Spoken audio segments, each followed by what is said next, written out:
Okay, at 6:01, we'll bring the regular meeting of the Clearlake City Council to order.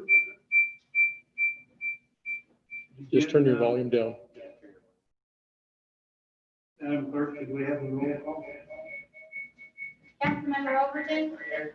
Councilmember Purdock. Here. Councilmember Harris. Here. Vice Mayor Slutin. Here. Mayor Kramer. Here. You all please stand for the Pledge of Allegiance. And Member Harris, would you please lead us? I pledge allegiance to the flag of the United States of America and to the republic for which it stands, one nation, under God, indivisible, with liberty and justice for all. Now, if you'll all remain standing for the invocation, Mr. Meyer, please step up. Dear Heavenly Father, thank you. If you would like up here to the mic. Okay.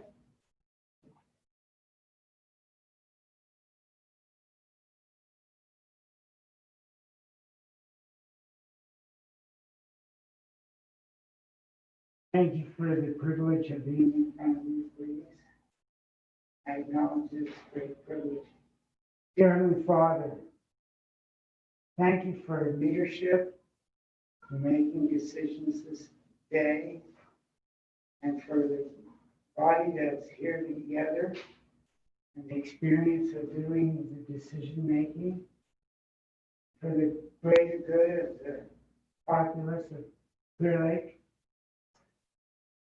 Thank you, Lord, for this great honor and this great guidance that you'll give us tonight. In Jesus Christ, I pray. Amen. Amen. Thank you, Mr. Meyer. You may be seated.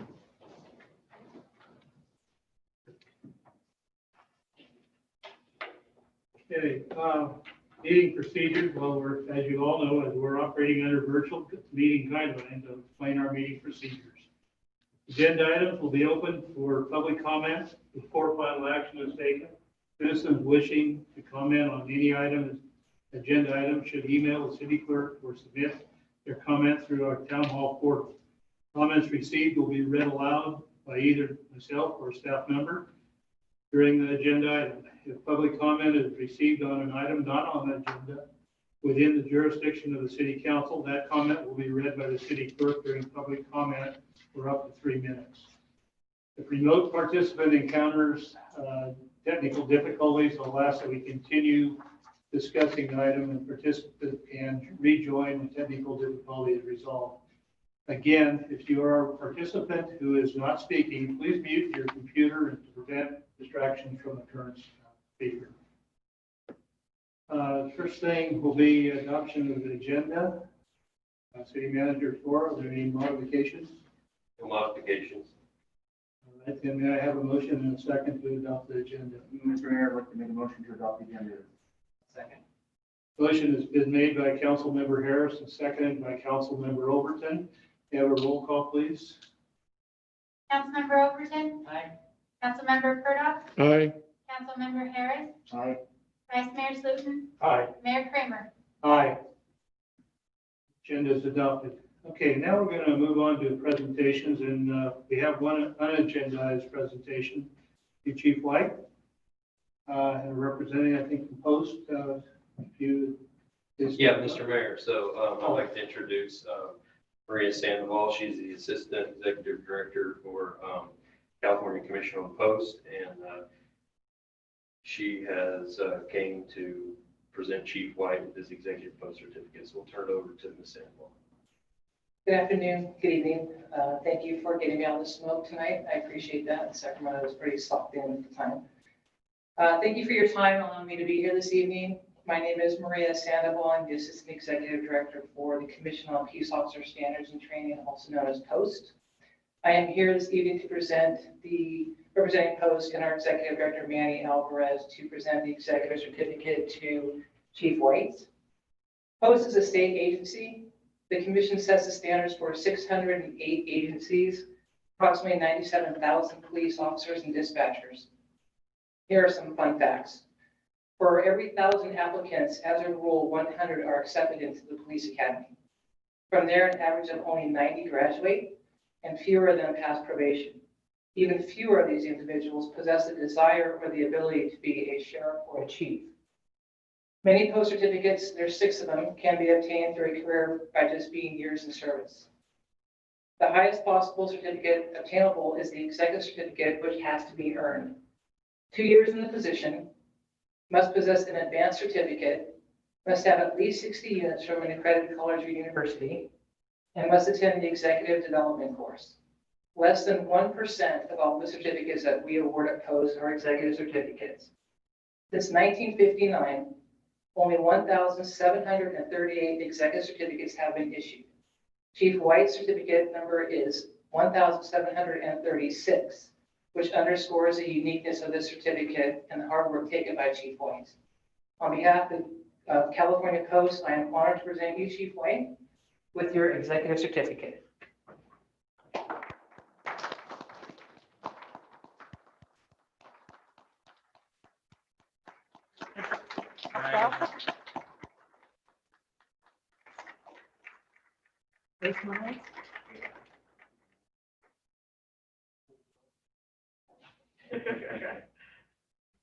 Congratulations. You just say it, you think so? Oh, yeah. So I'll be brief, but first of all, I want to thank the Assistant Executive Director for coming down. We worked together back when she was a consultant at Post, and direct to our department, actually, her assistance is one of the reasons why we just last week, earlier this week, hosted our first, I think in any recent time, Post-certified firearms training course. So we're able to spend that training money. We normally have to send somebody out. We can do it in-house because we already do the training anyways. And now we're able to use that money for other more advanced training. So either I appreciate you making the trip down here. This is obviously a kind of a unique thing. I was looking at the certificate numbers, and clearly it goes down as you look back at your history. But I would say, though, that this isn't really about me. I have every day this group of men and women that stand behind me and or in front of me, actually, and go out there and do the work that needs to be done. Yesterday was just one example. We get a call that we need to do evacuations. We go down to Hidden Valley Lake, and not only do we have the on-duty personnel that come, but we have people who have evacuated their families immediately instead of going off somewhere else, turn back around, and come back and help their community. And then we all get home at about 9 o'clock or so at night and turn around 15 minutes later, respond back to a double shooting, and nobody complained. Everybody did what they needed to do. So as much as this is an accomplishment for me, and I appreciate my family's support and everything else, it really speaks about your guys' support. So thank you all. Thank you to the council, and thank you to the community for trusting me to lead your police department. And I look forward to continuing to do so. Thank you.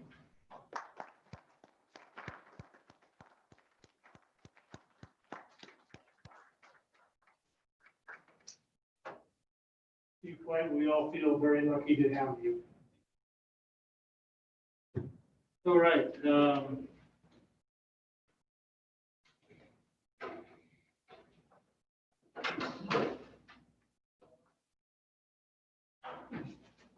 Moving on now to the presentation of August adoptable dogs. Chief White and or Lieutenant Hall, I guess. Maybe we get, just step it down.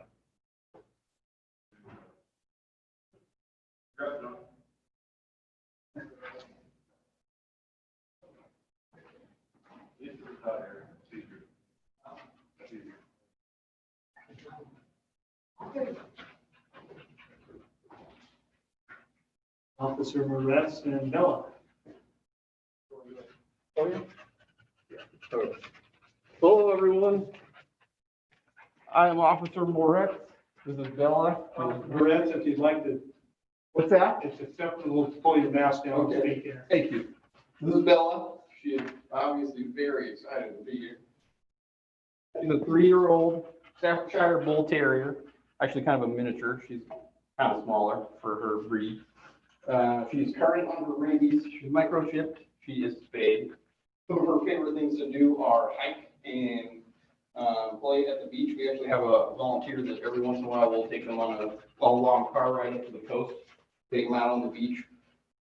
and on hiking trails and stuff when it's not so hot. She's also, I don't think she'll do it. We'll try. She likes to balance on her back legs.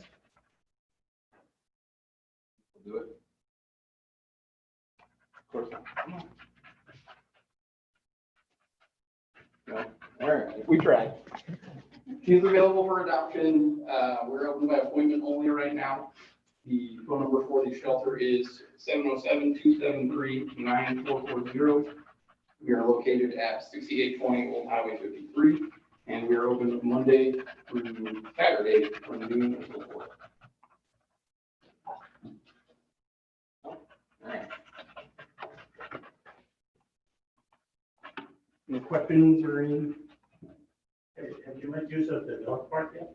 What's that? Have you made use of the dog park? I personally haven't been there, but I have seen quite a few people over there making use of the dog park. Okay. Thank you, Officer. Thank you, officer. Thank you. Lieutenant Hobbs, you have your report for us. Good evening, members of the council.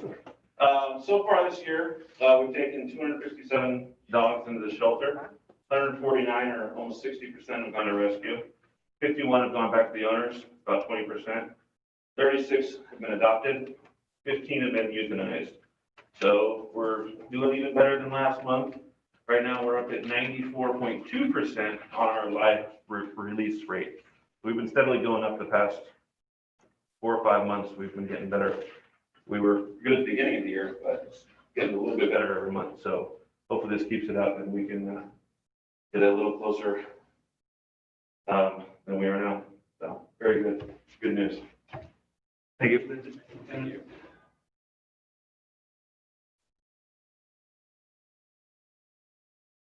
All right, we'll now move on to presentation of the 2020 census. The manager, Laura, were you going to introduce?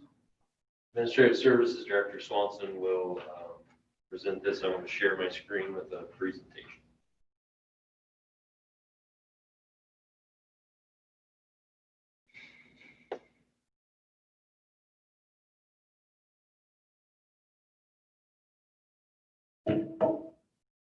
All right, Mayor and council members, this presentation is on the 2020 census and the Lake County Complete Count Committee. Rachel Dillman, who is a program manager with the Department of Social Services, was to join me tonight for this presentation, but she unfortunately was called to service at the emergency shelter. So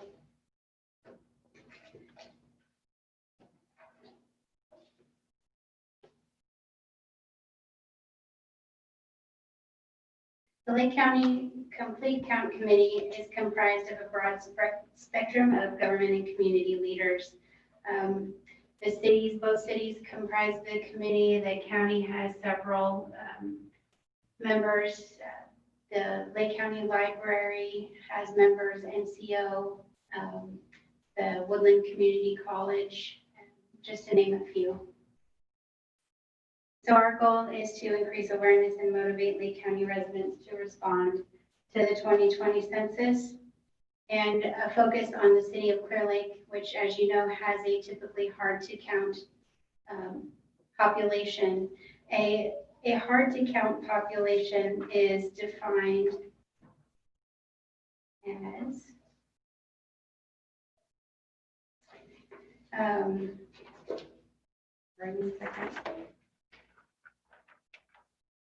residents who are at or below the poverty rate, residents who are at age 65 and over, residents that are not high school graduates or speak a language other than English at home, or residents that are foreign born or have households with children under 5 years old.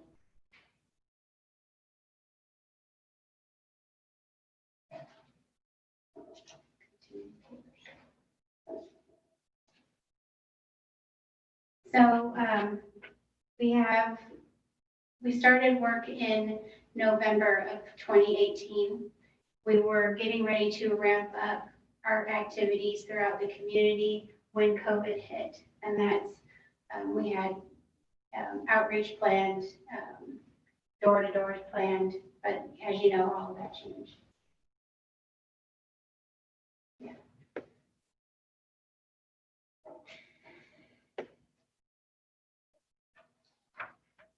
So as of right now, we are advertising on Lake Transit. We're advertising at the auto movies. We're distributing flyers at food distributions. We're distributing children's census books and the to-go free school meals for Clearlake. We're distributing flyers and Meals on Wheels distribution throughout the county, releasing multiple press releases and social media posts. We have web pages on the county, the cities, and obviously Clear Lake has a dedicated web page to the census. There are questionnaire assistance centers at the libraries, and we here have a setup of 5 questionnaire kiosks. The difference between the centers and the kiosks are at the centers, those are staffed, and people can go in and ask questions specifically on how to fill out the census. We here have a kiosk, which I believe is the only one set up right now in the county. The kiosks are self-service stations. We have tablets that link directly to the census where they can fill them out. And we have one inside the lobby where people can sit and fill them out. We are conducting in-person outreach at the farmers markets, and we did have a booth at the 4th of July celebration. There are yard signs throughout the county, you may have seen them. We have posters at the post offices if they're allowed, and you may have gotten a postcard in your P.O. box.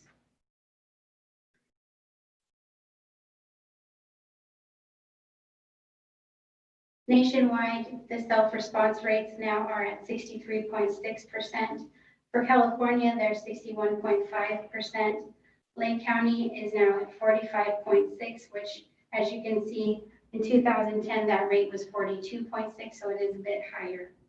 And clearly, right now, we have a 39% self-response rate, and that's the response before a census worker has gone to your home and asked you the questions in person. That's just you going to the website and filling it out, or filling it out via paper.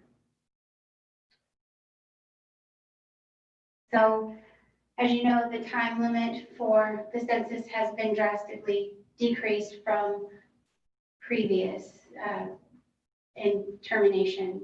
It was about a month and a half longer. Now it will end at September 30th.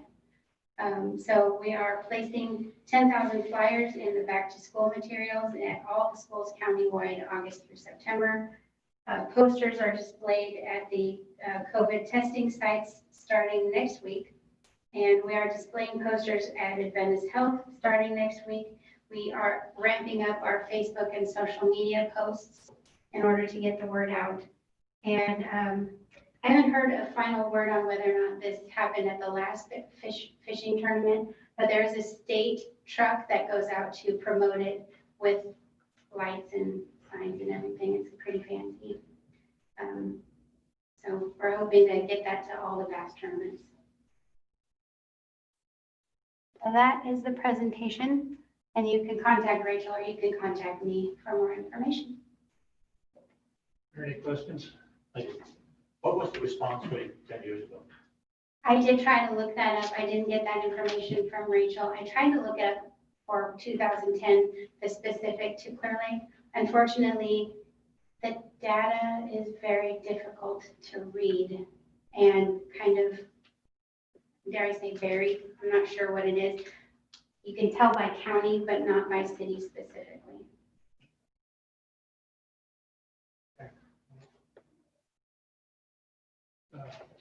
Councilwoman Overton.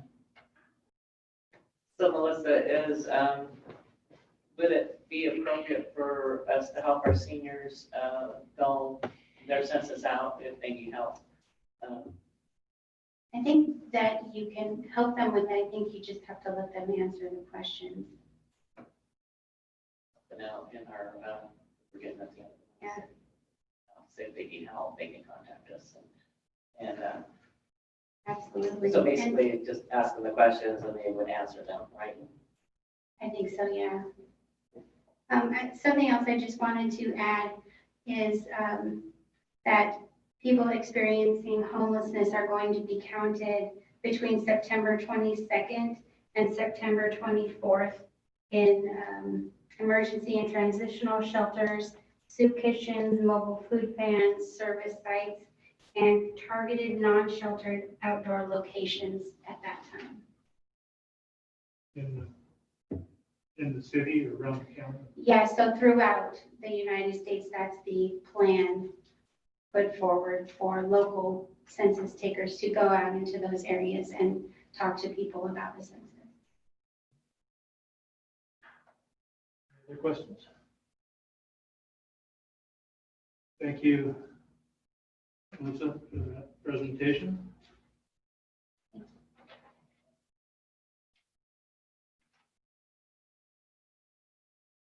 Hopefully we can get our numbers up.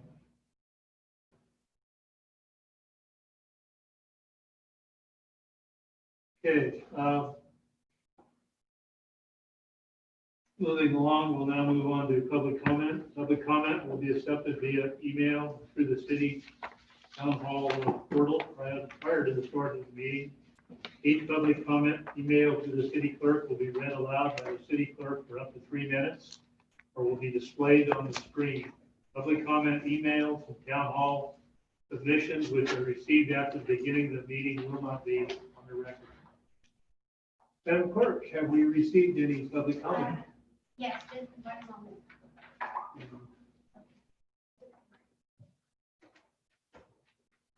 Deputy Clerk shall read them.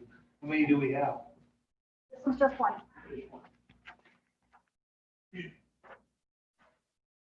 Okay, this one is from Craig Murray.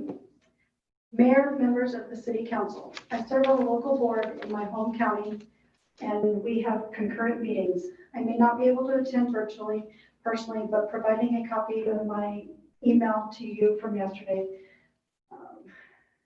Craig Murray, August 19th, 2020. Regarding code enforcement case CE 20-1586, notice of violation order of abatement of public nuisance. I wanted to thank Mayor Kramer for taking the time this afternoon to speak with me about Clearlake and listen to my efforts to improve the subject property and to work with the city. I have a 10 by 20 storage box on my property that the city wants moved, as well as clearing overgrown vegetation relative to the surrounding area. I am looking to City Council for guidance and relief on this code case so I can use the storage box to continue to improve the property and harden the soft ground with some rains in the fall and the winter, and then remove as is necessary. Shortly after I purchased and moved a 10 by 20 strong, heavy, secure storage box on my property last month, I received the city notice to abate in the vegetation and remove the storage container box. I intended to store tools, wheelbarrow, fence materials, galvanized poles, bags of cement, and with intent to protect myself from vandalism and theft. If the box is a public nuisance, I have offered to screen the box and let the city place own locks if need to spot check storage materials or its use. I fully intend to cooperate with the city and also want to see my property improved as well as the area. It is burdensome for me to trek through the current soft existing ground and bring materials, tools daily in order to perform vegetation clearance activities, running a chipper, enhancing soft dirt, and with more fibrous wood chips and light work. And soon with weekend work secure my lot with a private fence and materials and tools I need at hand. I have purchased building materials locally in Clearlake and hired a neighbor local gardener to assist me in vegetation clearance routine into the lot, meeting vegetation clearance requirements of the tight timelines of the order, including processing materials through a rented chipper for a full day in 90-degree temperatures. Thank you for your consideration. Enclosed below are pictures of the lot and the container. I don't have pictures though. We do. There any other public comments for the portal? Or? No, Mr. Mayor. Okay. Thank you. I would like to refer that to staff. Yeah, I would just say, I mean, obviously we can't have a discussion about this. I would just say that staff's aware of the code case related to this property. Have done some research, have contacted this gentleman. But again, I mean, there, is a appeal process for the case that's been established by the city council and is memorialized in our municipal code. And we'll continue having some contact with this gentleman to see what his options are. But, that wouldn't come But you're forward gonna, to so council. you will contact. Sure, yeah. Okay. Thank you. Okay, we'll now move on to the consent agenda. All items listed under the consent agenda are considered to be routine in nature and will be approved by one motion. There'll be no separate discussion of these items unless a member of the council or audience requests otherwise, or if staff has requested a change under adoption agenda, which they didn't, in which case item will be removed for separate consideration. Any item so removed will be taken up following the motion to approve the consent agenda. Council members, do you have anything that you want pulled? I'd like to pull number 8, please. Pardon me? I'd like to pull number 8, please. Okay. Number 8, adoption of allocation of funding, the execution of grant agreement will be considered right after the agenda. So, is there anybody in the public that would like to pull any item? No, Mr. Mayor. Thank you. I'll bring it back for adoption subject to the pulling of item 8. Mr. Mayor, I'd like to make a motion to accept the consent agenda as submitted with the removal of item 8 to be heard publicly. Motion has been made by Councilmember Purdock and Councilmember Harris, beat out Vice Mayor Slogan for the second. So if you could do a roll call, please. Councilmember Overton, Aye. Councilmember Harris. Aye. Councilmember Purdock, Aye. Vice Mayor Slutin, Aye. Mayor Kramer. Aye. Motion passes.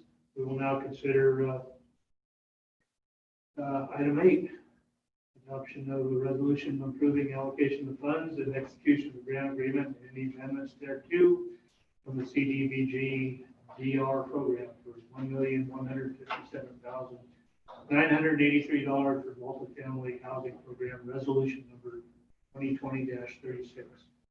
City Manager Flora, you want to tell us about that? Sure, I can provide an overview. It might be helpful if there's any specific questions that Councilman Overton had about the. Well, yeah, basically it says allocation of the funds.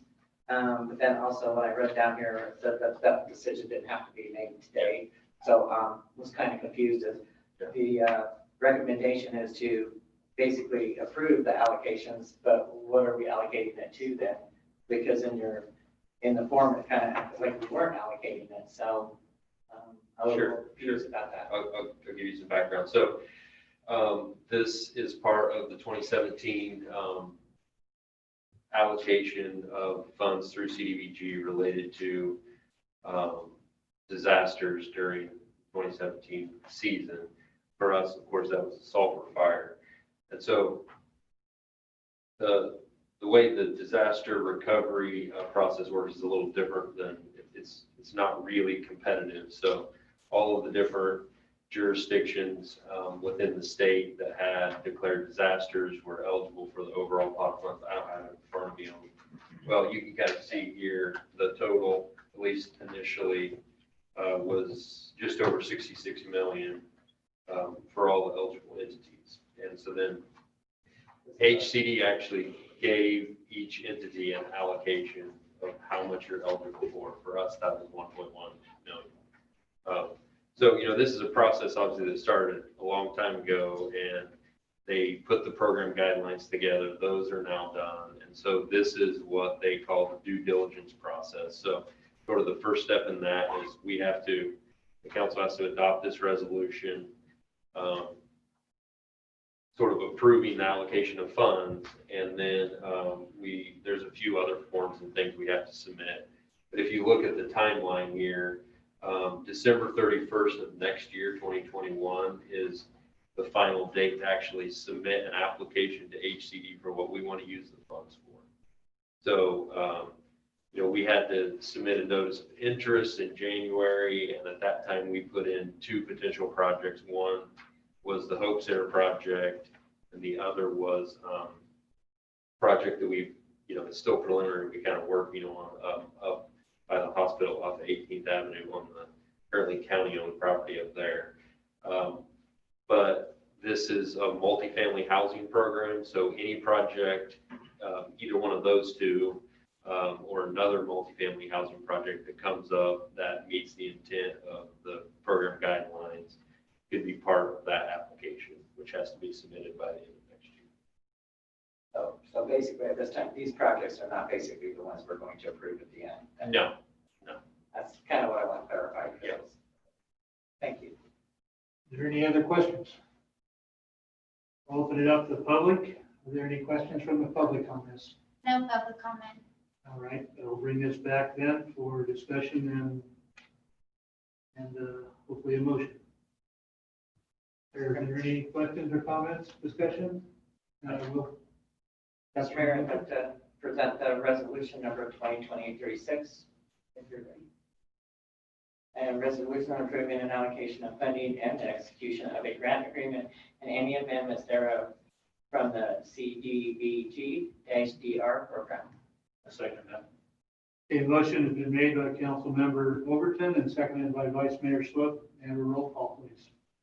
Councilmember Purda, Aye. Councilmember Harris, Councilmember Overton, Aye. Vice Mayor Sutton, Aye. Mayor Kramer. Aye. Motion passes. Now move on to first business item 9. Resolution approving an allocation of funding and execution of a grant. Excuse me, I'm on the wrong page.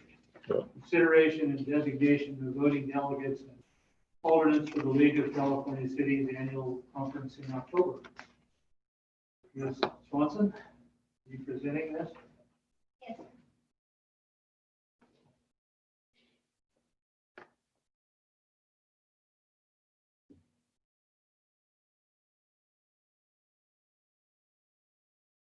All right. The League of California Cities has an annual conference, and often council members, at least 2 of them, attend. This year, the annual conference is scheduled for October 7th through the 9th. However, this time, the conference is scheduled to be a virtual conference, which is the first time in League history. Obviously, things are different this year. At this meeting, the League membership considers and takes action on resolutions that establish League policy. In order to vote at the annual business meeting, the City Council must designate a voting delegate and up to 2 alternates. At this time, I don't know which of the council members are planning to attend, but if any council member is planning to attend, we need to designate a voting delegate and up to 2 alternates. So that would be by motion vote. Okay. And the delegates in the past have been Councilmember Overton and myself as alternate, I think. Is there anyone else that is interested in doing that? All raise your hands at once. I think last year I was an alternate too, if I remember right. Yeah, we can do up to 2 alternates. So, So just for your information, for the council's information, the conference will be during the day, and I think that they have a couple of virtual meetings in the evening for mixers, things like that. It's a very low cost to attend, registration fee of $50, which normally it's much more, plus hotel and travel. So if any of the council are interested in attending, just let me know. I can register. so I am interested in attending. Councilmember Overton, would you like to continue as our delegate? Yes. I'd like to suggest then that you be the delegate. Vice Mayor Slocum can be the first alternate, and I'll stand down to the second alternate. If that would meet with the rest of the council's approval. Okay, so we need a motion. Is there Yeah, public comment? recommend, yeah, motion to designate. Any public comment? Oh, I'm sorry. I guess we can, does the public have any comments with regard to this motion? No, no public comments. All right, and I'll bring it back to council for action. Mr. Mayor, I'd like to recommend per your proposal that Councilmember Overton be designated as our delegate for the League of Cities, with Vice Mayor Slotin as first alternate and yourself as second. Have a motion, and a second. Second. Motion has been made by Councilmember Purdock and seconded by Councilmember Harris. Have a roll call, please. Councilmember Overton, Aye. Councilmember Purdock, Aye. Councilmember Harris, Aye. Vice Mayor Sluten, Aye. Mayor Kramer. Aye. Motion passes.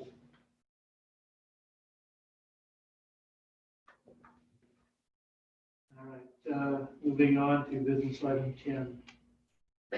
First reading of ordinance amending the Clearlake Municipal Code relating to universal collection and authorizing administrative citations to collect unpaid debt. This will be presented by City Manager Flora, Chief White is. who will be introducing Chief White, who is standing at the podium. Good evening, Mayor, members of the council. I'm before you tonight to present the first reading of an ordinance amending the municipal code relating to universal collection. I think as we're all aware, the city requires residential property owners to subscribe to solid waste collection. Those past due bills are turned over to the city after the franchisee is unable to collect on them. Generally, it's more than 90 days. Once that debt is assigned, the city becomes responsible for paying the franchisee and then pursuing collection efforts.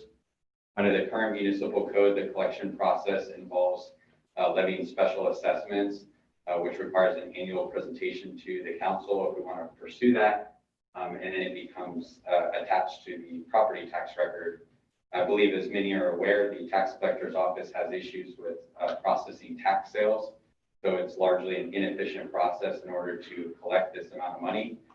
As I mentioned before, what that ends up resulting is that all the rest of the other taxpayers basically are on the hook until that bill is satisfied. It's currently costing the city about $39,000 per year of unpaid bills that are turned over to the city, some of which we get collection on, but most of which go unpaid. I think that we could all agree that those monies could be better spent on other things in the city besides taking care of these individuals' bills. Under the proposed process, we would amend the municipal code to specifically state that we could use the administrative citation process in order to collect the past due amounts that are turned over to the city. By doing so, we'd be able to do this on a much more frequent basis, which provides timely notice to those who are past due, even though they've received phone calls, et cetera. But we can start our collection process. We currently contract with a processing agency.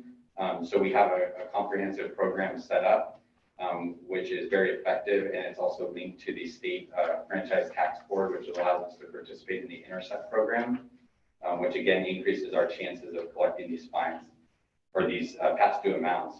The process also still allows due process. It would provide to an individual who receives one of the notices an opportunity to have an initial review, which is no cost. After that point, in accordance with the municipal code, they'd be required to post a deposit, and they could request a formal hearing with the city's hearing officer, which is generally the city manager. If at that point in time they exhaust those remedies and they're still unsatisfied, there's a process that they can pursue in court. So it still protects the due process. And in fact, it actually provides a little bit more than what the current process does of just having a one-shot hearing before your council. As the ordinance is written, the amount that's past due would be included on the citation, plus any fees that are included in the master fee schedule. Once they paid the citation, that would effectively satisfy their liability to the city. And we wouldn't pursue anything more with it for that past due amount. The ordinance also provides clarification regarding the timeline for new property owners to subscribe to service when there's a transfer in property. Staff believed, and in reviewing with the city attorney, that it would be wise to make sure that that section is clear. It came up last year. There was a couple questions regarding it.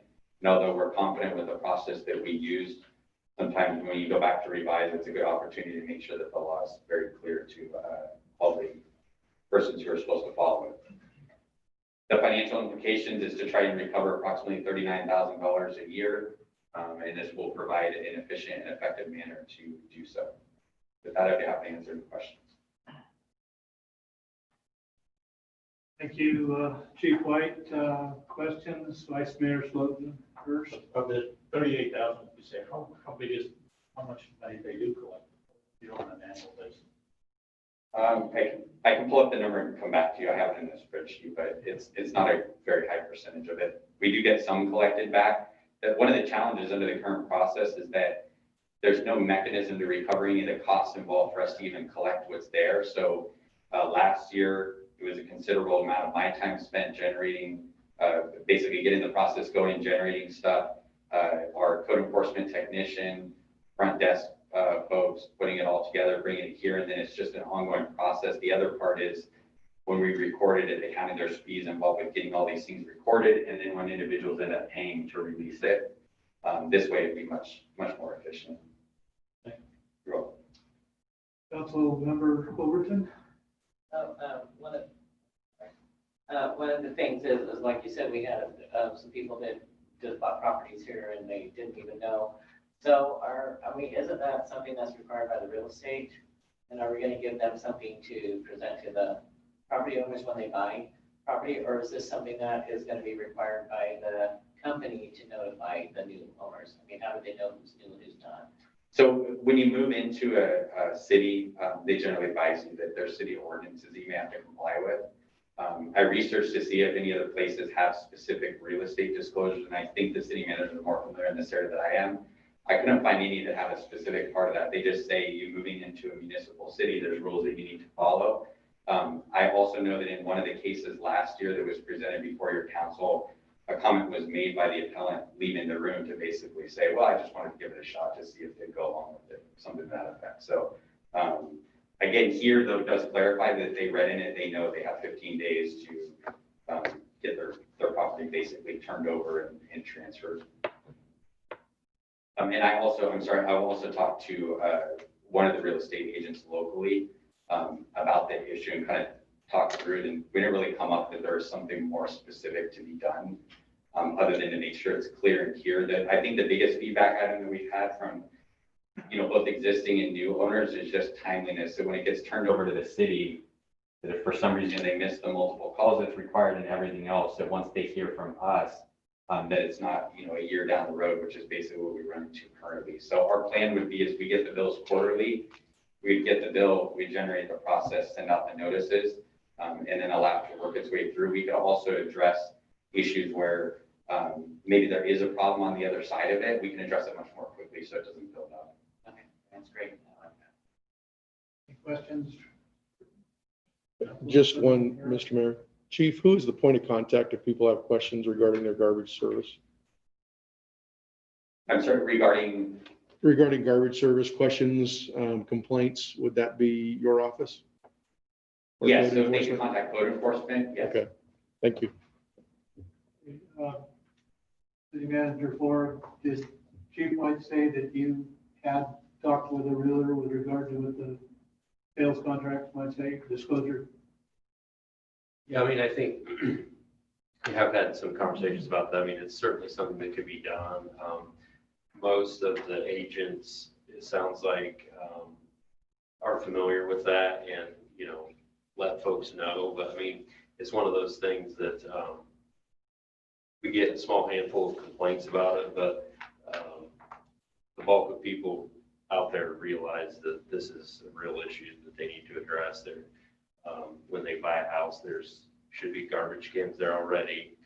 And so we don't feel like it's probably something that's worth pursuing. I mean, that's kind of a separate issue than what we're talking about tonight. This is talking about the fact that, it's costing the city $40,000 a year that we have almost zero chance to recover in the current environment with the county tax collector. But we're certainly open to ideas to help, educate the community out there. But from talking to realtors, from my experience, they feel like people are aware of it and are educated as part of the process, even though there's not an actual disclosure that's part of something that they sign. Thank you. Chief White, we've got used the administrative citation process and other collections of other penalties. How is it working? Exceptionally well. That'd be a good way to go. Any other questions from council? I'll open this up to the public then. Do you have any comments, questions from the public? No comment from the public on this item. All right, I'll bring it back to council. Mr. Mayor, I'd like to make a motion to adopt ordinance number 244-2020, an ordinance amending section 11-4 of chapter 11 of the Clearlake Municipal Code relating to universal collection. Reading by title only. That was the title. Okay, we have a motion made by Council Member Harris and second by Council Member Overton. Do we have a roll call vote, please? Councilmember Furlong. Aye. Councilmember Harris. Aye. Councilmember Overton. Aye. Vice Mayor Sluten. Aye. Mayor Kramer. Aye. Motion passes. Sir Mayor, if I could address the vice mayor's question briefly. Sure. So it was approximately $9,000 or so that we were able to collect out of the prior fiscal year. Thank you. Thank you, Chief White. All right, again, moving on to item 11.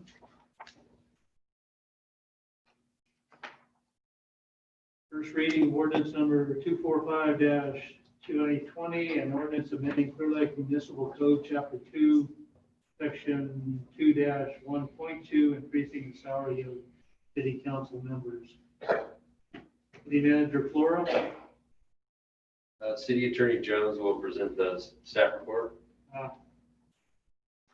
Yes, thank you. Good evening, Mayor and members of the council. At your direction from last meeting, staff has drafted a first reading of a change in the ordinance regarding city council compensation.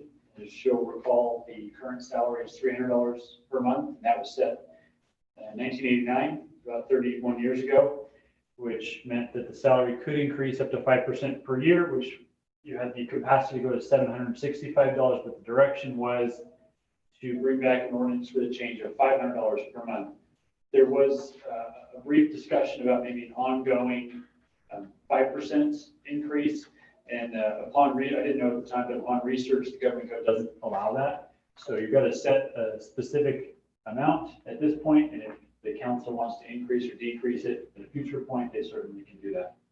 But fairly straightforward ordinance and a short one, that would be amending 2-1.2 the Clearlake Municipal Code.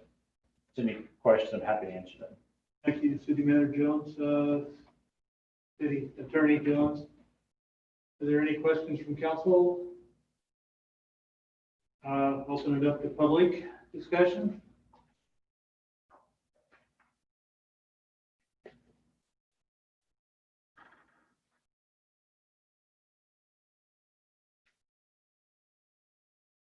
We received one from Steve Tucker regarding this subject. Council salaries should not be raised. This county can use the money for a lot of things. This county has potholes everywhere. I believe that's more important.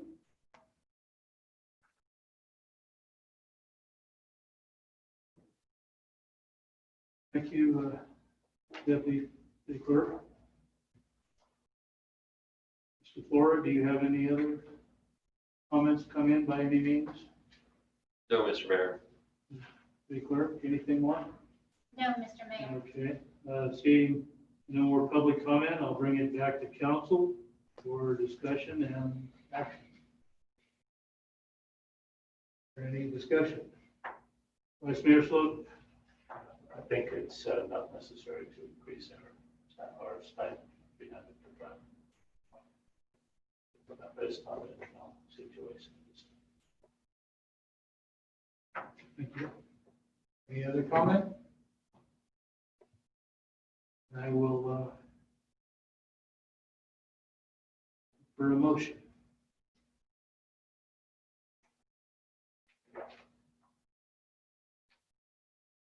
Mr. Mayor, I'd like to make a motion to approve ordinance number 245-2020, an ordinance amending Clearlake Municipal Code 2-1.2, increasing the salary of city council from 300 to 500 a month. Written there, but I think you should include that maybe. That's correct. And just to be clear, it's the first reading, read by title only. We'll bring back your second reading next Copy. week. First reading, read by title only, bringing back for second reading and following meeting. The motion has been made. Looking for a second. Second.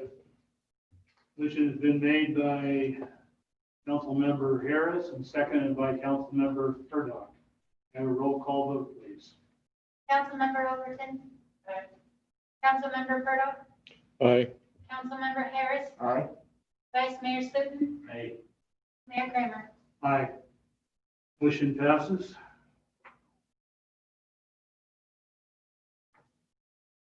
Move on to item number 12. With the discussion and possible direction regarding commercial cannabis permits. City Manager Flora, are you presenting this? Yes, Mr. Mayor. So, council is aware of the city's commercial cannabis regulation, which allows a maximum of 3 retail dispensaries and then 12 permits for other commercial cannabis uses, such as manufacturing, distribution, cultivation, labs, and delivery-only dispensaries. So the process established has been that each of those different types of use requires a separate permit. So, for example, there's various business locations around the city that may have one address, but utilize multiple permits for the different license types. And so we've included some background there, including the commercial cannabis combining district map, which outlines very specifically which areas of the city these businesses can operate in. So, but there's kind of been sort of 3 main areas, setting aside the dispensaries, that these permits have been issued for. So Ogden Canyon Road area, industrial plaza on Olympic Drive, and then a large property out on Dam Road. Most of the 12 permits are not currently active, but that has been held up because the permittees have not been the property owners for those sites. On the Ogden Canyon Olympic Drive site where most of the permits are issued. And there's some improvements associated with the use permits that for one reason or another took the property owners extremely long time to get complete. So the city would not issue licenses for them to operate until that was the case. Those improvements have all been done now. And we have issued several more approvals for those licenses to be effective. And so, several of those are in the process. But there has been a lot of movement sort of in this space, and there is quite a bit of interest in additional permits at the locations where those are allowed. So for example, if we just look at Olympic Plaza, there were permits issued for, let's say, roughly half of the space available there for cannabis-related businesses. There's a cannabis business owner that is in the process of purchasing that entire property and would like to have a variety of cannabis businesses in not only the spaces that have been permitted, but the spaces that are used for some other purpose currently. As the council is aware, there's a property purchase in escrow out on Ogden Canyon. There's interest in some additional cannabis uses there on that site. And so we just wanted to come back to council and see, when a lot of these ordinances were put into place, the thought was that they didn't want to be a big rush, so the cap was at 12, but we're coming back now and seeing if there's interest in, maybe raising the cap or eliminating the cap or what you want to do. But we do have, I believe there would be significant demand for another, certainly handful of permits to be issued if the council is interested in allowing that. So that's just kind of the brief overview, and I'll try to address any questions myself or City Attorney Jones that the council may have. All right, questions from council, council member Harris. So are we specifically talking about just commercial cannabis scenarios, or are we also talking about the dispensaries and their locations and potential allowances of new locations for both commercial cannabis and for dispensaries? Well, I mean, we can talk about any of that you would like. Our intent and the interest that we're seeing is for the commercial cannabis licenses, not so much the dispensary piece of it. So that's what, from a staff perspective, we think needs to be addressed. But if there was some interest in changing the dispensary stuff, you can of course give us direction. Are there specific locations that you have identified that would be beneficial to open up to, other than what we currently allocate for the use? Well, I mean, if you wanted a recommendation from staff, it would be to leave the combining district approved areas where they are and perhaps remove or increase the cap of licenses that are allowed, but not to get into adding new sections into the allowed use. So, if you look, I mean, primarily we're talking about, at least at this time, the Olympic Drive location and the Ogulin Canyon site. So there's the Del Rosa Plaza. I mean, there's interest in, I think, those property owners or some of those business owners expanding within that industrial complex, and the same thing here at Olympic Drive. So, kind of from a staff perspective, if those cannabis businesses are all concentrated in that area, it's not a big deal to issue additional permits within that complex. It may be more of an issue to sort of expand into other areas of the city that didn't go through sort of the ad hoc and planning commission process. Well, it is, in my opinion, a particular issue in the sense that I am accepting of the concept of expansion of the licenses, or even going with micro business licensing as a scenario. The problem that I am seeing, however, is that we have so little industrial plazas in our community. The more expansion we do as far as licensing, we'll just gobble up whatever space is available for other types of, let's say, retail market manufacturing or construction type of thing. At this point, there's almost nowhere for anybody to go to rent a space to carry out other purposes, because we've made it so defined that those certain spaces have to be utilized for the cannabis. So they're in super high demand. So it's kind of forced us into a position where we've put out a lot of people that are looking to have other types of retail business, because they have very limited options now.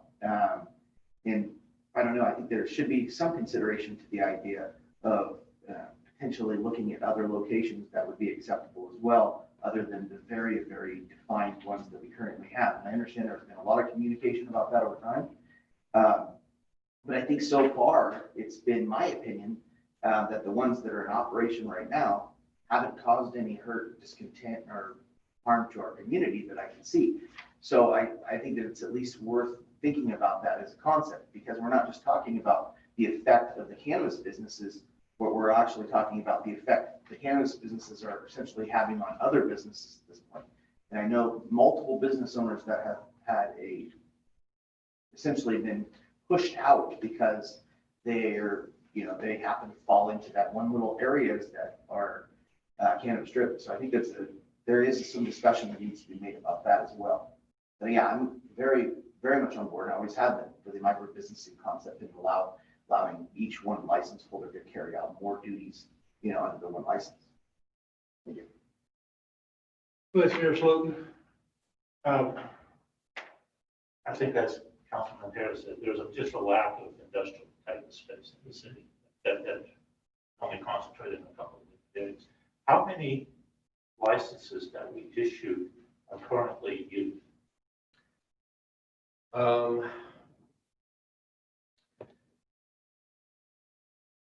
Less than, I think probably 3 or 4 are really active right now. I mean, there's, the bulk of them are in some process of that happening. There's been kind of a lot of shifting around and whatnot. I'm aware of, for example, there's 3 licenses that there's some disagreement between the permittee and the fire district currently about some improvements needed there. So that's holding 3 of those licenses up. But there's really only 1, maybe 2 licenses that I'm not sure are going to make any progress. And so we have the ability within the permits that were issued to just revoke those after a year of inaction, and then they would be available to be reissued. But because of the issues with the landlords, and it was kind of out of their control, and I know that most of them were trying really hard to pressure their landlords to get the improvements done because they really wanted to operate.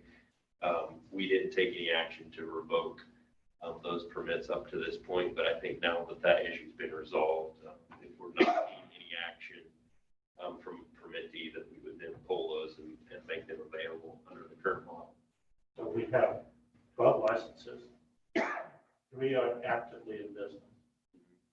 6 of them are in the process of getting their stuff together, and 2 or maybe 3 don't appear to have made any progress. Yeah. 3 that are in business are all the one in the one location by the one holder? For the most part, I think there's, I'm not exactly sure the status of a couple of them at Olympic Drive right now. I mean, they've had their building permits issued and stuff like that. I just don't know 100% if they're actually operating right now, but So the one that they've is cleared all the operating is hurdles. only operating one license. What's that? So the one that is actually operating on La Rosa Plaza is just one license, one permit. One of the licenses has been operating for about 2 years there, but there's some of the other licenses that particular business owns that are also beginning to operate. I think they have a manufacturing license that hasn't been started yet, but they're in the process of clearing all those hurdles right now. Council member Overton, you had a question. Yeah, so I understand that what Councilmember Harris is saying, you're worried about all our commercial being taken up just by the marijuana people and that other businesses don't have a place. Is that correct?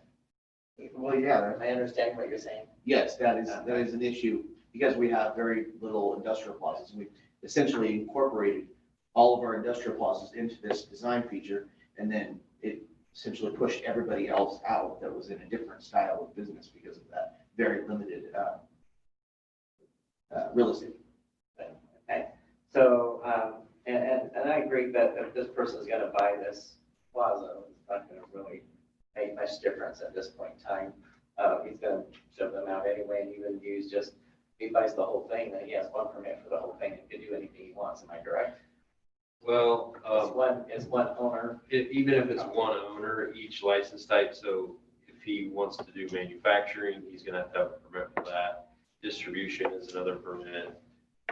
If there was any indoor cultivation, that would be another permit. So, I mean, with if all of the space in either of those locations was dedicated to cannabis and they had their permits, I mean, it could be, I don't know, probably 10 or 12 permits at each of those locations, no matter who the owner is, but they have to get a permit for each type of license.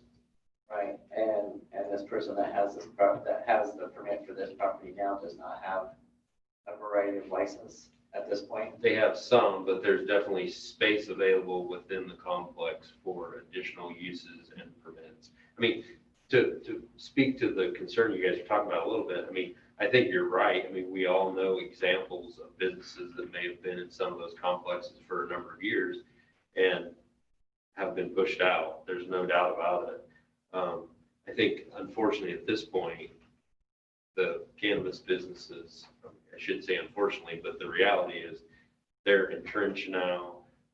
They have funding behind them to grow and expand. And those complexes, the reality is they're going to be all cannabis. And I mean, we could keep the cap in place, but there's going to be continual pressure. They're not, in some cases, they're dissimilar uses. And I think at this point, we should focus on perhaps developing out additional space for those types of other businesses and let those complexes, be focused on cannabis. I mean, that's my feeling. That's kind of what I was looking like. Where else can we do commercial and how else can we get it done? Because I agree. I think once these are gone, they're gone. They're gone cannabis. It's not going to make any difference if we enlarge the amount of permits they can have or not. They're going to stay cannabis. So if the person's going to buy the whole complex, I can understand if he wasn't, then I might think something different. But since he's buying the whole complex, I think we've lost that ability to say, it's going to stay observed commercial. He's going to use it for cannabis. So I understand what you're saying, though. I agree that we're shutting out a lot of people that need those commercial spots like that. The roll-up doors to be able to have mechanic shops and stuff like that. We're kind of depleting some of the people that would use that. I think we need to maybe start looking at other areas where we can build something like that and try and get somebody in there to do something. I'll totally on your side on that part. But I don't think at this point that that's going to stop it. I think, let's get back to questions here. We'll come back to discussion later, not to cut you off. Councilmember Burdock, did you have a question? I don't have a question. I was going to make a statement. No.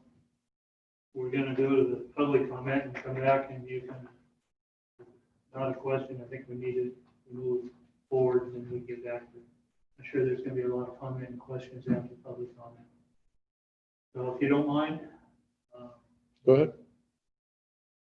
We'll move on to public comment.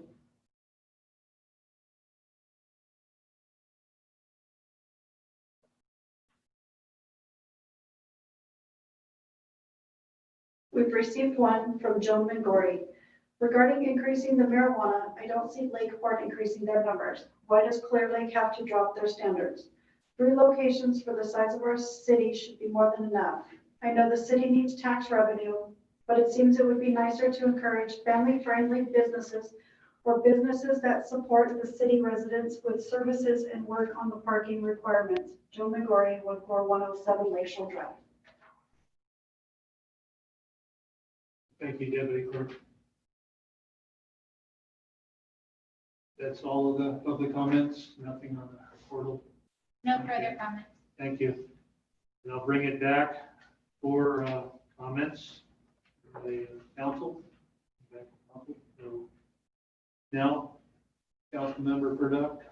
So as we went through the ad hoc, as I recall, we looked at the C4 zoning for cannabis alone. And we even set aside the properties east of Highway 53 that would be designated for cannabis and cannabis manufacturing products, et cetera. We reserved the spot on Olympic Drive, specifically that one little piece of C4 for what we're just talking about, that it would allow businesses such as auto mechanic shops and other businesses that needed the C4 zoning to have a place to land. And since that time, this body opened that up and allowed for growth of cannabis in those areas. And now I'm looking at this map that staff has provided that open up specific sections of Olympic Drive and even along Lakeshore Drive for cannabis industry to go into those after the fact. So my concern is that we tried to put some protections into place in the original ordinance. We went past that. Now it looks like we're wanting to go past it again. And I frankly, I don't agree. I think we're shooting ourselves in the foot unless we have other areas we can identify as C4 that could be rezoned, which I'm not aware of any off the top of my head. I think we're possibly creating an additional problem. The other thing I wanted to point out is we have open business spaces and properties that are in disrepair that are commercial properties along Lakeshore Drive and along Olympic that I personally would like to see, and I know the chief is working on this for his department, rehabilitated to be put back into use and used for commercial business purposes. And they fall within these zones. And again, the last point I'd like to make is we had 12 licenses that were available. Staff has reported out on the use of those licenses since this was originated. And I don't see the need for this. Thank you. Thank you, Councilmember Murdoch. Vice Mayor Slotin. Can you put up the map that we have here on the screen? This is kind of hard to read. Because I think if we look at Barberton Canyon, there's a significant area that can be used, which is not currently used for anything. Thank you, Mr. Vice Mayor. That was one of the areas and why we did that originally. Set that aside. So is that white line that goes through it, that's on the Canyon Road. so all that other stuff is done for C4 or CB delivery only? All done for C4, isn't it? Well, I think it's all C4. So if you look at the legend, so the orange is where dispensaries are allowed. So that's not what we're really talking about. All the orange stuff, we're not really. What about that green space at Four Corners? Isn't to address that. So the other two zones are the green, which is all of the other license types with the exception of delivery only dispensaries. So the green would allow all of the license types, delivery only. So we have the 4 sections, Ogulin, the section out here, this little spot here on Olympic, and then the Dam Road piece. And then the delivery only dispensary operations are allowed in the Ogulin Canyon area in this section of Olympic Drive. So what is the actual zoning of the piece in the northwest corner? Up here, Yes. I do not know. It's for cultivation. So just like NXP. Mhm. Well, It's probably the like. color of it allows cultivation, distribution, manufacturing, nursery, processing, Mhm. test farms, to be exact, according to this. I think it's probably resource protection, just like Mr. Jennings's property, which allows not only cultivation, but the other thing. It is. But it does allow everything. Mr. Jennings is obviously trying to manufacturing, distribution, nursery, I think. I don't know. But, so he's looking at doing 3 different licenses out there. So on that piece on the east side of 53, they can do whatever they want, cannabis, everything. Right here, Yes, everything except for a storefront dispensary. seems we have 3 of those, so. Right. That is capped at 3 at this point. And actually, the green that we're looking at now is at the base of Mount Baldy in that area on East Lake Drive. And I think the gentleman you were talking about earlier, Mr. Mayor, is to the south. That's actually not seen on the map right now. I know exactly where that Okay, is, yes.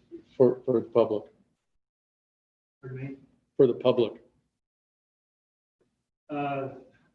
Councilmember Harris, you have some comments? Yeah, I'm just curious, if the city manager has access to the current zoning maps, is there a way you could bring that up, or do you have access to that? Yeah, I could probably do that. I'm just curious to see exactly where all the C4 lies right now.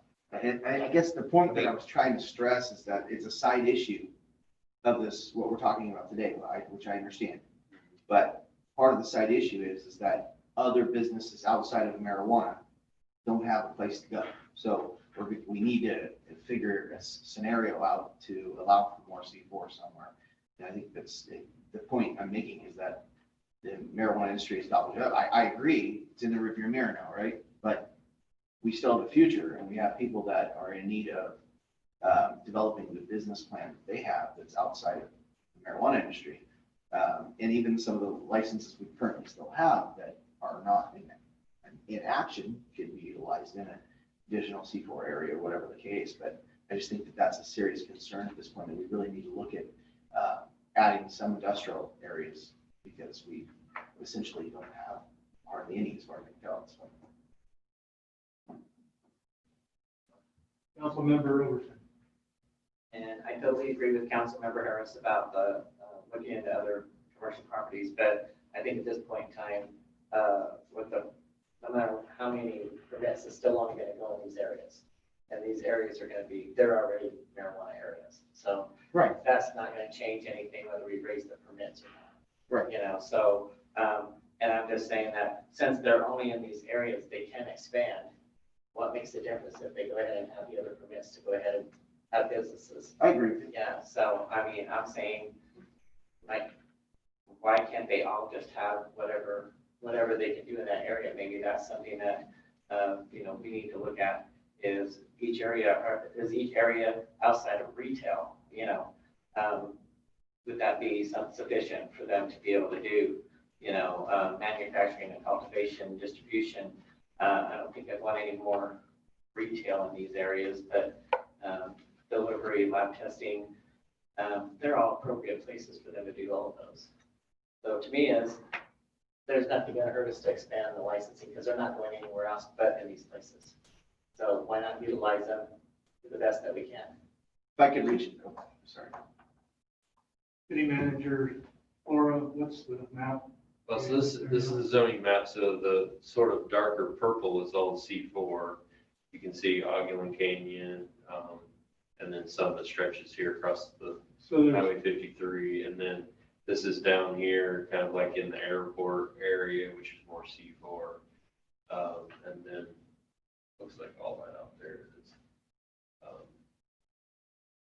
So there's quite a lot of, well, the C4 would be That's a where the specific telephone plan, so- company is, and on 53 along that And stretch. then this little spot here, I mean, Councilmember Purdock mentioned, you know, the ad hoc, and it kind of started, I mean, this was before my time, but I think it started with the C4, but the tail end of the ad hoc process before it came back to the Planning Commission and the council diverged from just the C4 zoning somewhat, so. Yeah, it was to diverge from it on the east side of Highway 53. And then at the end, we did add that section up on northwest corner. But I mean, you know, I just add real quick, I mean, the timing of the discussion is good about making sure that there's additional areas for that. I mean, some businesses that were relocated, you know, they didn't need to be located in a C4, and they were able to locate in vacant properties on Lakeshore Drive and in the more downtown area, which, you know, that's good. But we are discussing the updated zoning ordinance with the Planning Commission right now, so hopefully in the next, you know, couple of months, depending on how long it takes the Planning Commission to get through it, but we'll be meeting with them for the second time next week, so there will be certainly some additional Are chance. they talking about additional C4? That topic has not come up thus far. No, these two. My thoughts, do you have another comment? Oh, no, sorry. My concerns are, right, I kind of echo Councilmember Purdock in that we have 12 permits, only 3 maybe are in actual operation, and the others are in some process, and I think we need to know more about where they're at. I need to know more about where they're at before I feel like I can consider additional permits. I'd also like to know what, going along with that, of course, what kind of revenues we're receiving against whatever expenses we have for monitoring those operations. I'd like to know whether there's any enforcement issues, Chief White, with regard to the cannabis operations. Before I really think I have enough information to make a recommendation to either go ahead and open up for more prevention on. So I think we need a lot more information, Mike. there any other comments on this? Do you have enough direction then as to? I don't think I have any direction. All right. Councilmember Purdue. I find it concerning that staff mentioned a couple of, I believe it was 3 of our permits are still held up with the approval process with our fire department. And that concerns me regarding public safety and maybe knowing a little more of the issues there and what it would take to bring them into compliance so they might be able to utilize those licenses, or is it kind of a moot point? I also want to echo, staff recommend, or city manager identifies that our planning commission is still in the process of looking at the zoning for our planning update. I do think that we do need to identify additional areas within the city where we could implement a C4 zone. And I'd be really interested to hear what the planning commission brings back to us for that. And I guess I'll just leave it there, Mr. Mayor. Councilmember Overton. So where additional C4, I don't think is our problem right now on this issue. That's a separate issue as far as I'm concerned. As I said before, these places already exist. I agree that we can use some more information just so that we have some statistics. I just want, while we're waiting for that kind of information, that you guys realize we're just talking about these specific areas. So they're not going anywhere. They're not going any bigger. This is the area they're going to be in. And so what makes the difference how many permits they have? Those businesses are still going to exist. So just keep that in mind. I would like more information though. And is there any criminal activity that's been going on? So you want to know what the permits that are out there, what the status of the ones that are not in operation for that. You want to know what enforcement issues there might be. You want to know that. I'd like to know what the revenue to the city is in versus the expense of managing it. Councilmember Harris, do you have another? Yeah, well, we're looking for direction here. So here's my basic gist of this thing. I think that, I think the C4 thing is a big deal. I think it does affect the entire operation because we've issued essentially like 12 parking permits and we have like 4 parking spots. So I think that's part of what's probably holding up our process here.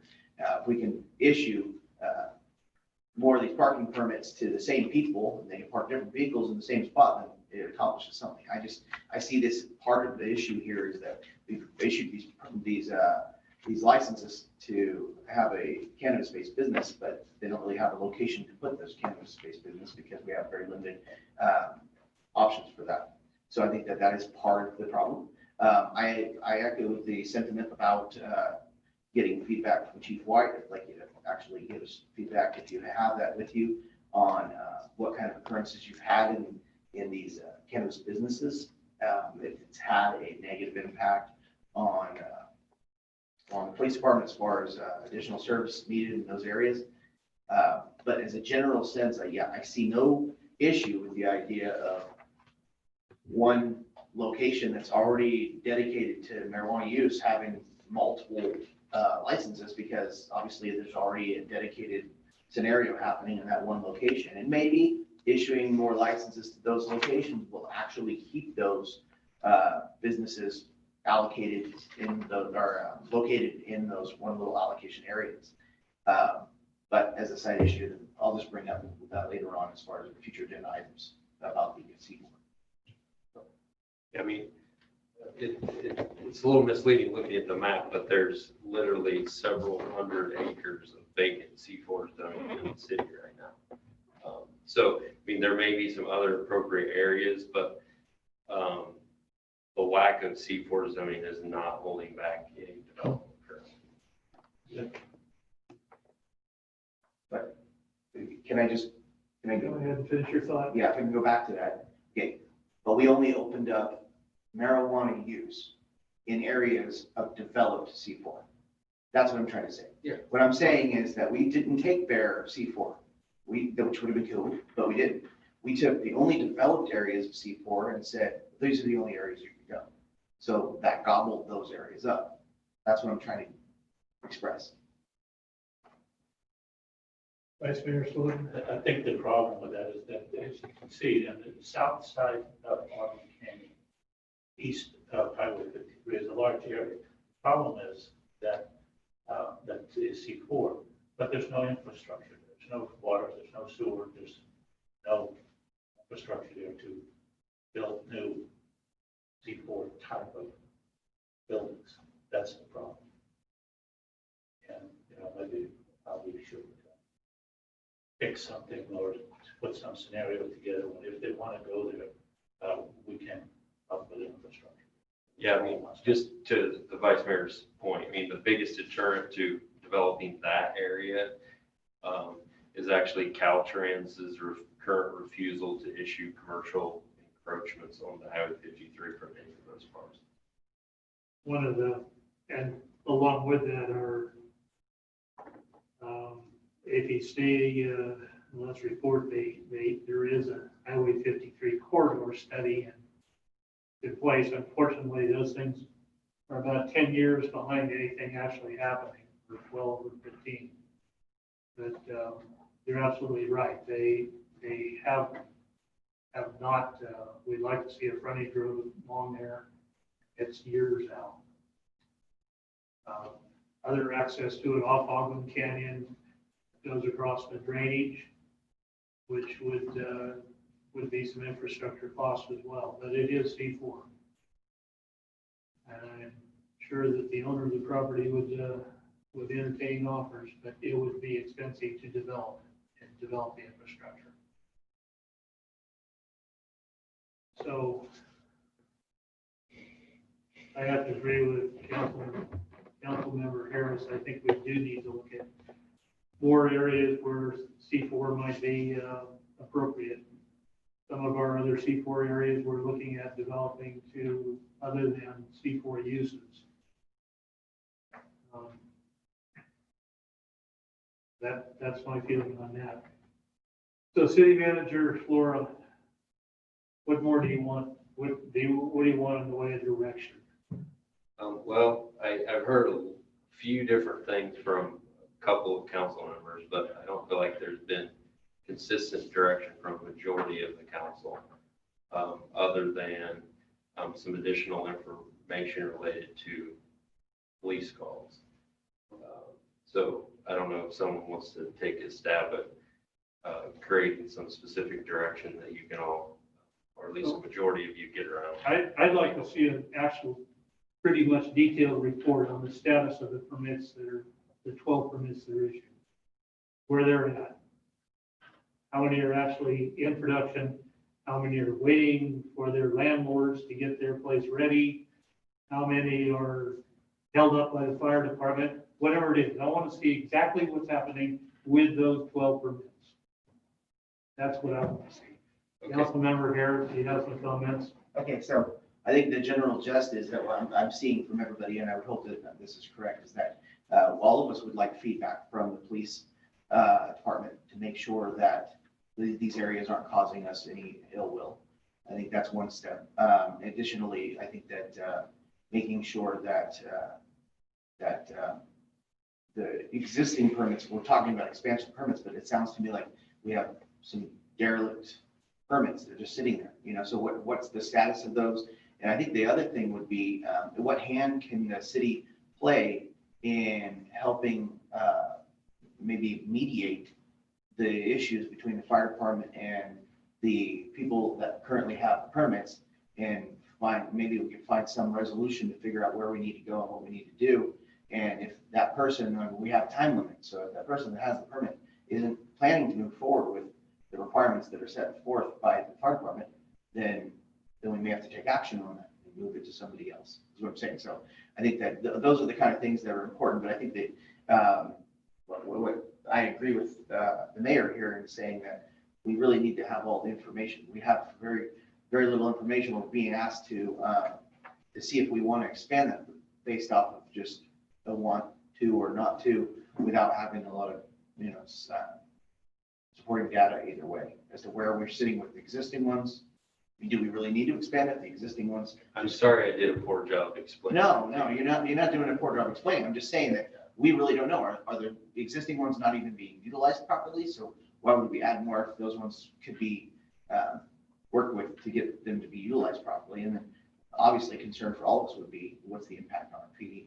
So I think that's. And that, we covered, and then we talked about 12 permits being out there, but there are also micro permits out as well.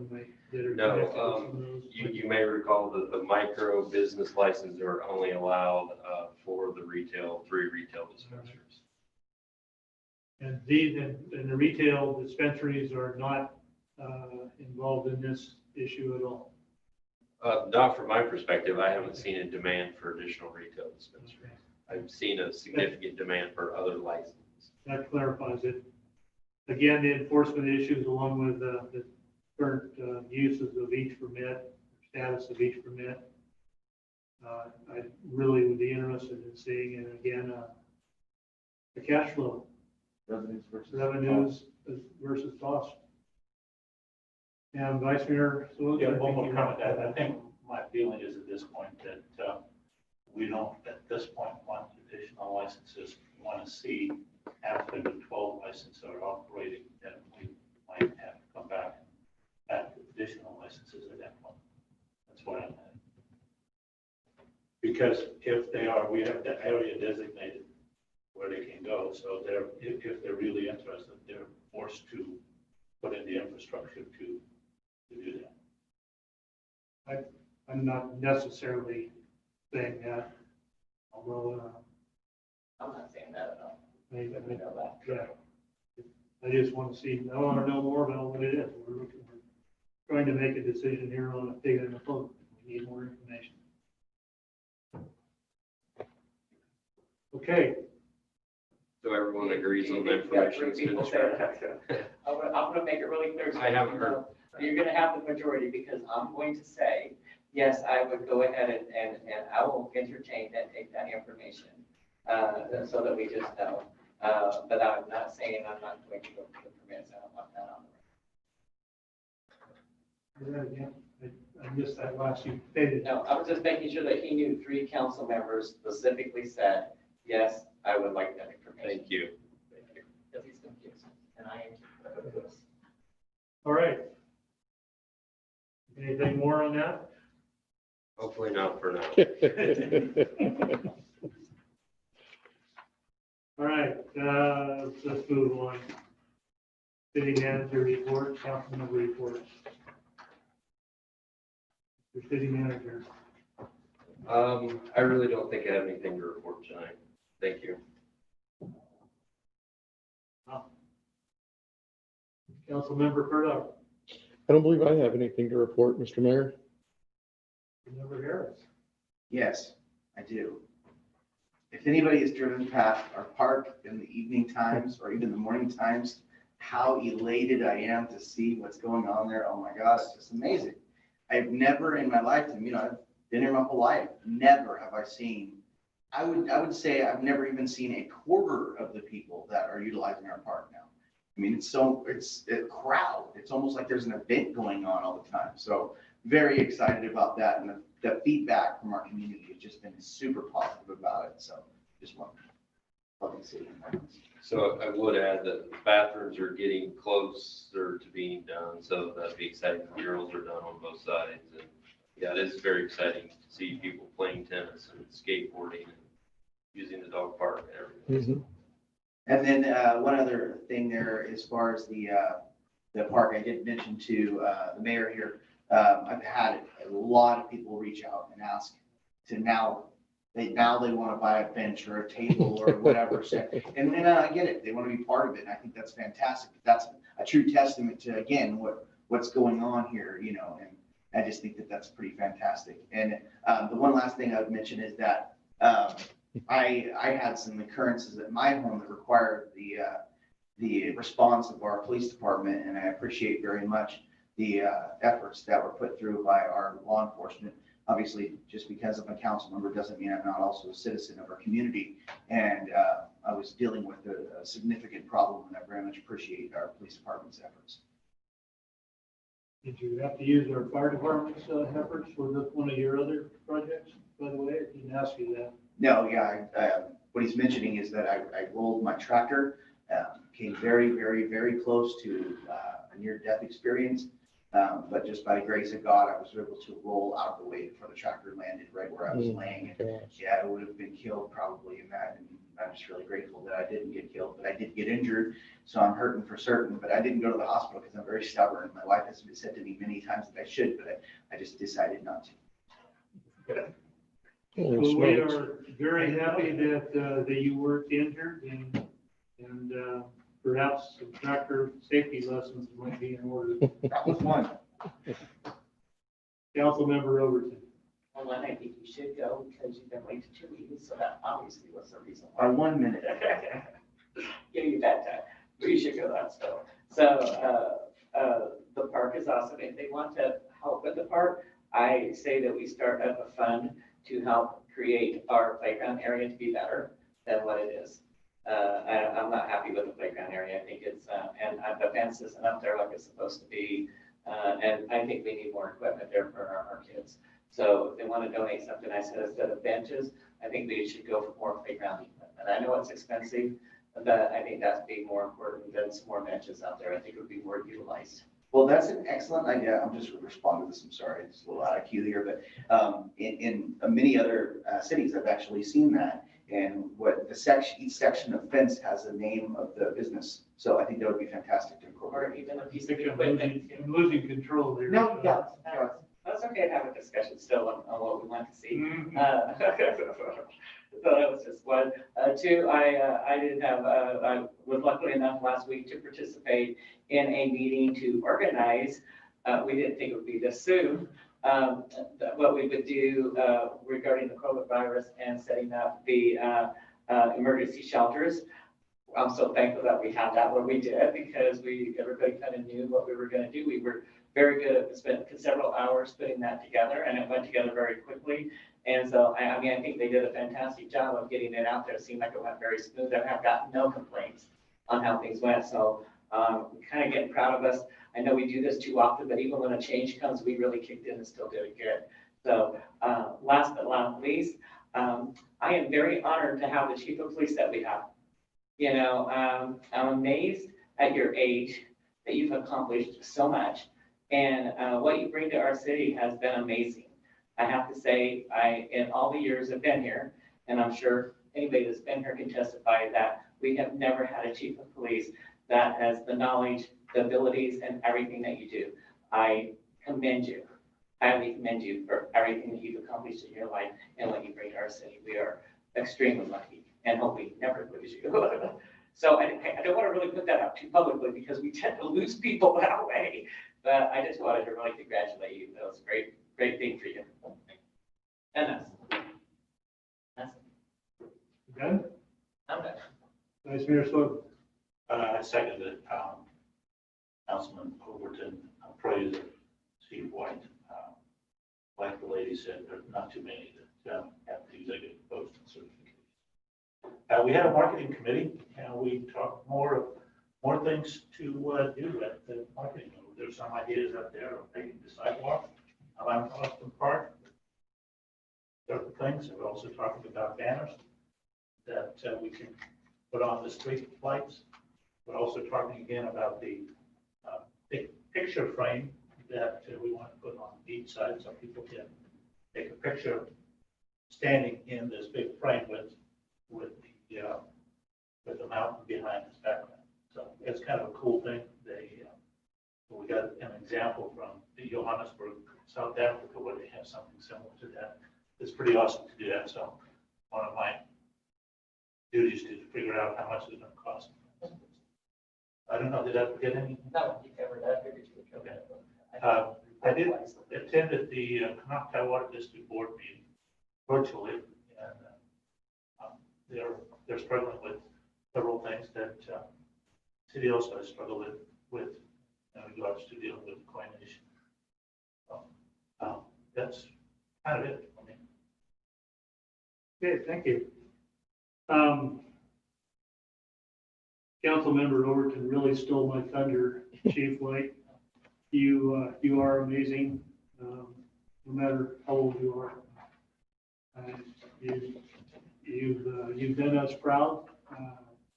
We made advances in this city that I don't think any of us ever thought possible before your coming.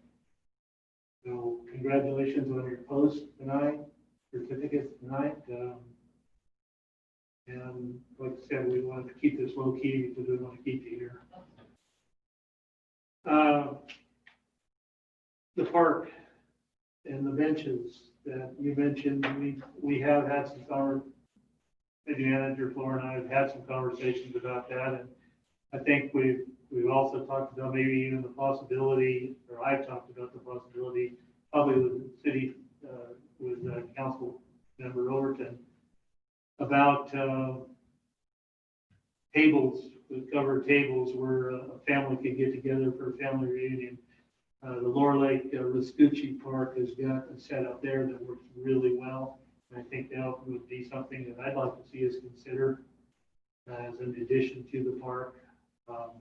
And it would enhance the family experience that you're talking about, Councilmember Harris. And there are a lot of people that I think would love to pony up $750 to $1,000 to put their name on a bench or a table. So I would hope that we would we'd move forward with that. I was hoping the city manager Floor might mention the $10,000 grant that we gave to the I can't remember the marketing contest, and I think held through the Lake County Chamber. Could you tell us a little bit about that? I think it's a great deal, and hopefully will help us get some business there. Yeah, so it's called One Team, One Dream. No affiliation with the Lake County Chamber. But the idea is to create a local business competition and reward entrepreneurs or existing business owners with some type of new business startup idea or expansion idea. So their board approached me and wanted City of Clearlake to be the sponsor of the top prize. And so we had some discussions about that, and they agreed that if we were to sponsor at the $10,000 level, that next year they would have a Clearlake only business competition of this nature. So there's a big gala planned. It's a little unknown at this point on whether that will actually happen due to COVID concerns, but the idea is to have that in December. There will be a sort of Shark Tank-like panel that would judge the different entrepreneurs and select winners, and then they would get a cash prize that would sort of allow them to help put their idea into motion. And so I think it's kind of a cool idea, and happy that they're interested in the city being part of it, and hope that we can encourage any business owners out there to go to their website and fill out an application with their great idea for a new business or how to expand the that they have. Yeah, I said the Lake County Chamber because they've actually been advertising it pretty heavily on their website and through social media. Something that I'd like to see our Clearlake Chamber do a little bit more of. And last on the park, the murals. The murals on the restrooms look fantastic. And I guess we've got two sides done, and you're gonna have to have ideas. Maybe I can go to you with that. Yeah, the two sides will be do. That's Councilman Overton's wish. So they're going to finish it up. It's going to be wrapped around. They look great. And I think I mentioned the last time, I saw actually somebody, where there's a big dragonfly there on the park side. There were actually people stood in front of it and kind of pretending to be the dragonfly, had their picture taken. So based on that, we're going to go ahead and get the picture framed, put it on the lakeside. Well, on that note, I think we'll close the reports and move on to future agenda items. Councilmember Burdock? No, sir. Nothing? Councilmember Harris, you always have something. Well, I just want to reiterate the thing about the C4 zoning, but in addition to that, I think we should also, I know we make some effort on trying to bring in retail establishments and that sort of thing, which I think is fantastic. Obviously, we need that so badly. But I think it would also be advisable at this point to try to seek out and encourage investors who are looking just to build out C4 rental space, because we are in desperate need of that. I would say that if somebody were to go and build out even like a 10-unit complex, it'd probably be filled up almost immediately. So I know that would be a really good potential for somebody that was in the position to invest in something like that. So it might be something to talk about too. So, you know what I mean? Are you looking at? No, it's looking this way. Okay. Councilmember Overton. I think that, I just think that the commercial property might be something that should be talked at the planning commission level before coming to us. To see if there's any places there that they feel they could help rezone if there is. I don't know if there is, I'm not looking at that right now. But maybe that's something they can look at first before it comes back to us. There's one area that I would encourage me looking at it on, that's on the west side of Old 53, but about 53 on the north side of Old 53, when it's something in the county. Of the Sea of Virginia. North side of Old 53. North of Old 53, and west of 50. What's the name of that street? Park? Yeah, that Park. Yeah. I think that's already industrial type of space, and I think. It is. Who's on LAFCO? Excuse me? Who's on LAFCO? We're talking about more than that, so one of these days I'll But the process So, some other news.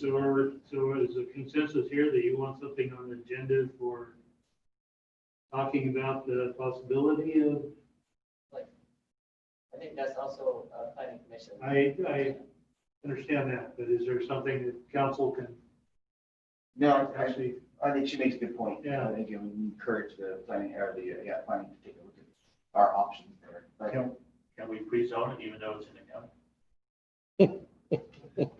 It's not our sphere of influence or anything. well, that's the first step, and that's the sphere of influence. Well, I think the first step would be to determine the property owners that are interested in that type of thing, which, to my knowledge, hasn't happened. So that's really the first step. But if that was to fall into place, then the city could work on preparing an application. Okay. Good point. Any other comments for the future agenda items? Right? Seeing none, we will now adjourn to closed session at 7:50.